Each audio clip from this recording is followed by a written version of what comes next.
The SSCI protocol, which we will consider next, is a simplified version of the SCI protocol. SCI has been an IEEE standard since 1993. Compared to the protocols we have seen, it is quite complicated with 29 states, and that just counts the stable states. There are additional pending states. Like full bit vector, it is based on MESI. The main memory states are the same, but pointers are used to find copies of blocks instead of a bit vector. SSCI uses a doubly linked list of sharers, just like SCI. But it doesn't have the complexity of SCI, largely because we ignore the large number of race conditions, which are responsible for the proliferation of states. SSCI has two additional coherence transactions. The update pointer transaction is used to update the linked list pointers, the pointer to the head of the list, as well as the forward and back pointers. The WB plus int plus update pointer transaction is also new. It's like a WB plus int along with an update pointer in one transaction. Now let's see how the SSCI protocol operates. We will again be looking at what happens to one block as it is read and written by the three processors. Note the directory entry for the block. The value of A is 1 in memory at node 2. The block containing A is in state U because it is not cached anywhere in the system. And the link field is 0, indicating that there are no processors caching this block at the present time. Processor 1 reads A, but A is not yet cached.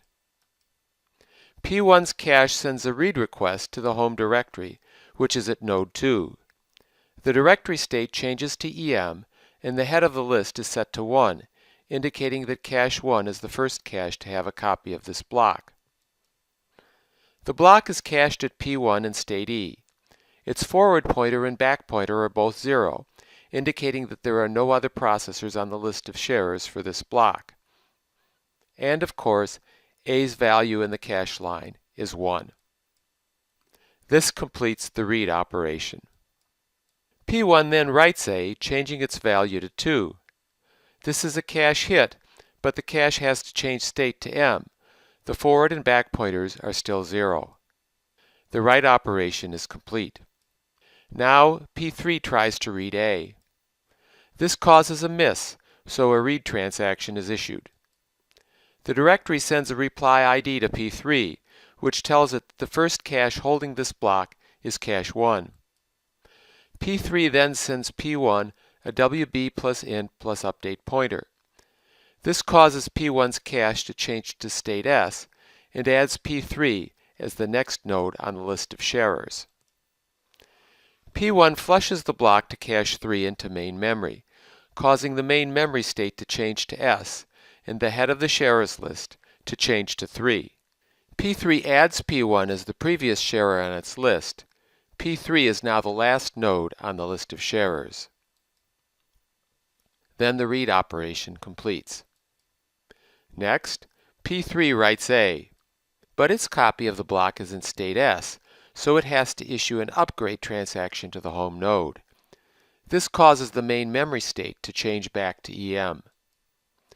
The home node sends a reply ID to P3. P3 then sends an inv to P1, causing P1's cache line to change to state I. P1 sends an invac back to P3, which allows P3's cache line to change to state M. Now it's the only cache with a copy of the block, so its back pointer changes back to 0. P3's write completes, changing the cached value to 3. Now, P1 tries to read the value of A from its cache. But, since its copy is invalid, it needs to issue a read to the home node. The home node responds by sending a reply ID back to P1, telling it that the first cache with a copy of the line is at P3.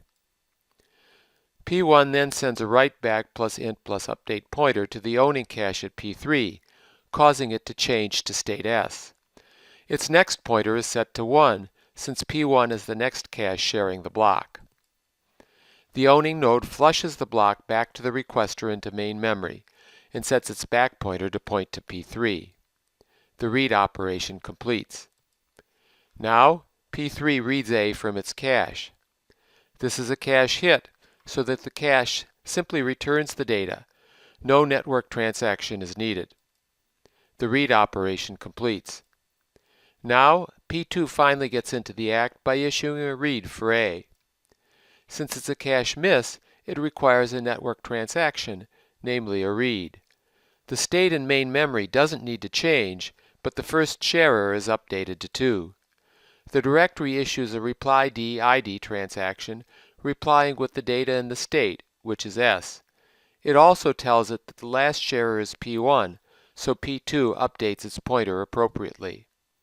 P1 then needs to set its forward link to point to P2, which is now the last cache on the list. The read operation is complete. Now all 3 caches have valid copies of the block in state S. This table shows the actions taken on each memory reference in SSCI. Actions and values that are the same as in the full bit vector protocol are shown in green. Only the changes for SSCI are shown in black. One set of differences is because the linked list pointers are used instead of a bit vector. Another set is in the network messages. The reply ID and update pointer messages are new. In SSCI, the R3 memory reference takes an extra hop, 4 instead of 3, because of the reply ID message.